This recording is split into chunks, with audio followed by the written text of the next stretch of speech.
ओम शांति। आज 16 जून 2023 है और प्यारे बाबा ने हम बच्चों को आज कहा, मीठे बच्चे, साइलेंस के आधार पर तुम विश्व में एक धर्म एक राज्य की स्थापना करते हो।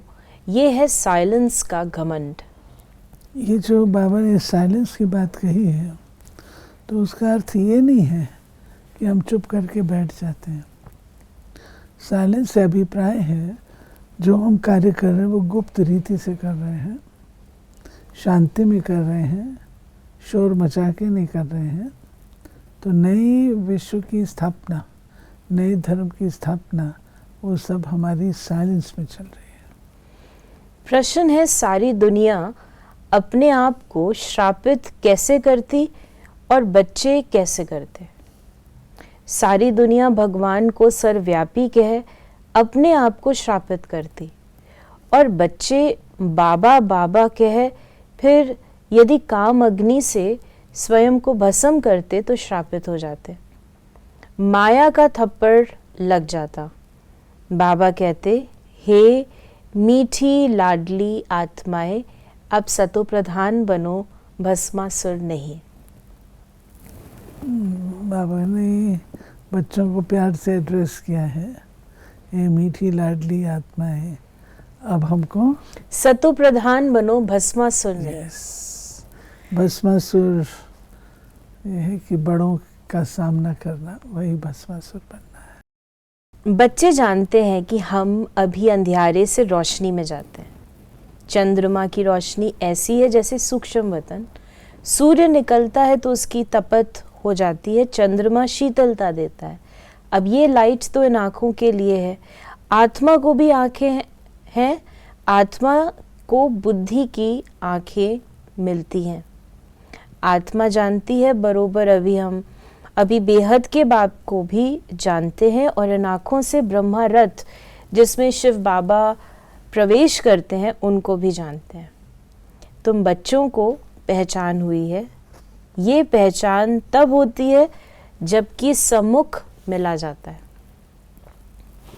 बाबा जब बच्चों से मिलते थे तो बाबा प्रश्न करते थे, बच्चे पहले कभी मिले हो? तो अगर बच्चे पहचानते थे तुरंत कहते थे जी बाबा। तो वो बाबा कहते हैं कि सम्मुख जब आते हैं तो पहचान से मिलते, एक गुरु है, एक बुज़ुर्ग है, उससे हम मिलने जा रहे हैं तो कुछ नहीं हो, ये आपके गुरु जी से हम मिल लेते हैं। वो बाबा को कतई पसंद नहीं था।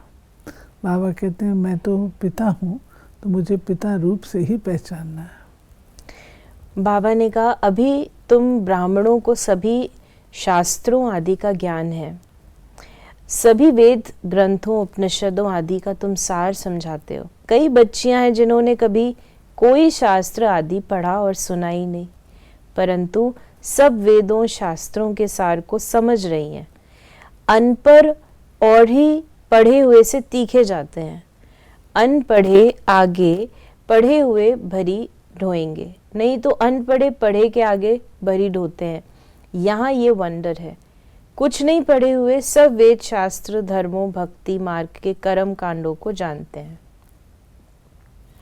बाबा जो पढ़ाई की बात कहते हैं वो स्पिरिचुअल स्टडीज़ की बात कहते हैं कि आप पढ़े लिखे के आगे जो है अनपढ़ है, जो नहीं पढ़ते हैं तो नौकर चाकर बनेंगे। भरी डोना माना सिर के ऊपर गार्बेज का टोकरा लेके चलना। तो गार्बेज का टोकरा तो सतयुग में नहीं होगा, परंतु जाके दास दासियाँ बनेंगे। तुम जो कुछ नहीं जानते थे अभी सब कुछ जान गए हो। कुमारियों द्वारा ही परमपिता परमात्मा ने भीष्म पितामह आदि को ज्ञान बाण मरवाए हैं। दुनिया इन बातों को नहीं जानती। बड़े बड़े पंडित सरस्वती सरनेम रखाते हैं, जगत अम्बा सरस्वती कुमारी है ना, वास्तव में ज्ञान सागर से निकली हुई ज्ञान सरस्वती है मम्मा। बरोबर अभी कन्याओं में ताकत जास्ती है क्योंकि वो उल्टी सीढ़ी नहीं चढ़ी। पुरुष जब शादी करता है तो स्त्री में मोह चला जाता है, फिर माँ बाप आदि से मोह निकल स्त्री के मुरीद बन जाते हैं, फिर बच्चा पैदा करते हैं तो उनमें मोह चला जाता है। अभी तुम सबसे नष्टो मोहा बनते हो, अपने को आत्मा निश्चय करते हो। आत्मा का योग है बाप से, योग अर्थात याद। राइट, बाबा ने हम बच्चों को बताया कि भाई कैसे याद के सब्जेक्ट के ऊपर अटेंशन देना है, क्योंकि याद ही हमारी प्रमुख है। याद से ही स्टेटस बनता है, याद से ही विक्रम विनाश होता है। बाबा ने कहा कन्याएं तो पवित्र होती हैं, वो तीर्थ आदि नहीं करती हैं क्योंकि है ही पवित्र। मनुष्य तीर्थों पे जाते हैं पाप काटने। तो बाप बैठ समझाते हैं बच्चे तो बाबा पवित्रता का महत्व बताते हैं ना। कन्याओं को कुछ भी करने की जरूरत नहीं है क्योंकि पवित्र होती हैं, और इन्हों को जाना पड़ता है तीर्थ यात्रा करो, ये करो, वो करो, अपने पाप काटो। तो बाप बैठ समझाते हैं बच्चे तुम आत्मा हो, अपने को आत्मा समझ मुझे याद करो। वो बाप भी है, सदगुरु भी है। मंदिरों में श्री कृष्ण के पांव दिखाते हैं। शिव बाबा को तो अपने पैर हैं नहीं क्योंकि उनको शरीर ही नहीं है जो कोई चरणों की धूल बने। बाबा कहते बच्चे तुमको शिव बाबा के चरणों की धूल नहीं बनना है। मैं इन सब कलयुगी रस्म रिवाजों से तुम बच्चों को आकर छुड़ाता हूँ। मेरे चरण है नहीं। लोगों की तो यही भावना होती है ना, गुरु जी के चरण स्पर्श करें, लेकिन बाबा कहते मैं तो निराकार हूँ और जो मेरे चरण है ही नहीं। चरण स्पर्श करोगे तो ब्रह्मा के होंगे। वास्तव में शिव कोई ऐसा लिंग रूप तो है नहीं, वो तो है स्टार। उनकी पूजा क्यों नहीं कर सकते? शिव माना ही है परम पिता परमात्मा कल्याणकारी। वास्तव में उनकी पूजा तो बहुत होनी चाहिए। शिव कल्याणकारी एक ही है, वही पतित से पावन बनाते हैं, सबका कल्याण करते हैं। फिर बाबा ने कहा ये बाप बैठ समझाते मेरे लाडले सिकिलदे बच्चे व सालीग्रामों, सुनते हो बाप इस मुख से क्या कह रहे हैं? और कोई तो कह ना सके, कोई भी सन्यासी आदि कह ना सके कि हम एवं पावन इस शरीर द्वारा तुम आत्माओं से बोल रहा हूं। कई बार बाबा बाबा कह फिर भी भस्मासुर बन जाते हैं। माया थप्पड़ लगा देती है तो अपने को भस्म कर देते हैं। काम अग्नि है ना, बाप आकर इस भस्मासुर पने से छुड़ाते हैं। देखिए भस्मासुर की कहानी है, उसको कहा गया था कि भस्म लेकर के आना, और शिव जी को चाहिए होती थी भस्म। अब ये कहानी है।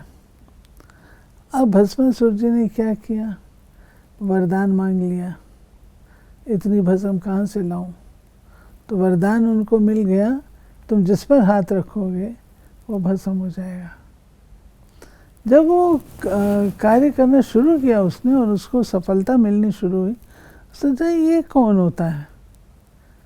तो उसने शिव जी के ऊपर ही हाथ रखने की कोशिश की, वो भस्म हो जाए।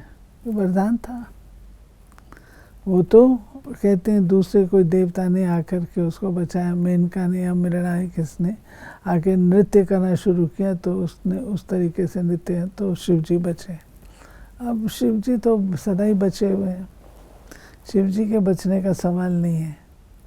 सवाल है कि इस कुप्रवृत्ति से व्यक्ति जो है बच जाता है।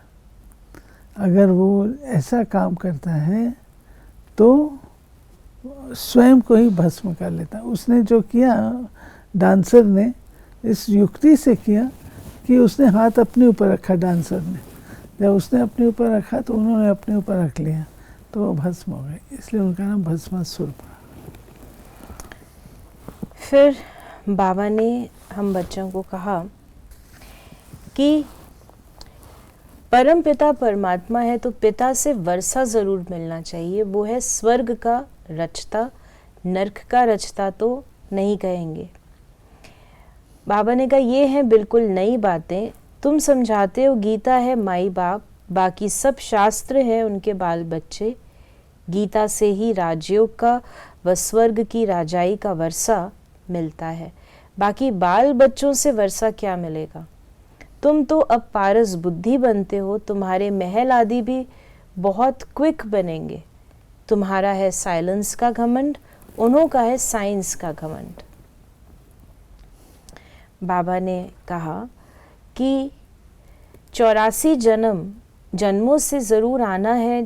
जो बिल्कुल ही पतित शूद्र बुद्धि हैं वे आकर फिर से स्वच्छ बुद्धि बनते हैं। स्वच्छ बुद्धि का संग ज़रूर ऐसा ही बनाएगा।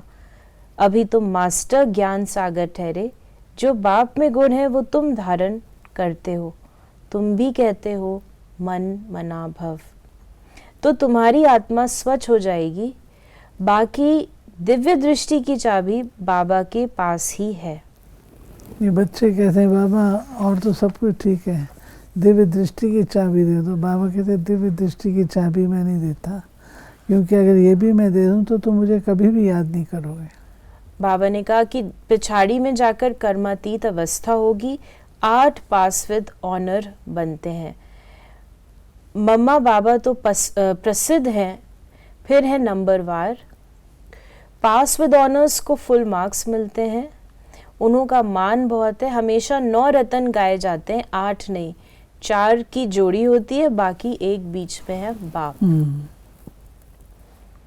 फिर बाबा ने आज हमें वरदान दिया, इच्छा मात्रम अविद्या की स्थिति द्वारा मास्टर दाता बनने वाले ज्ञानी तू आत्मा भव।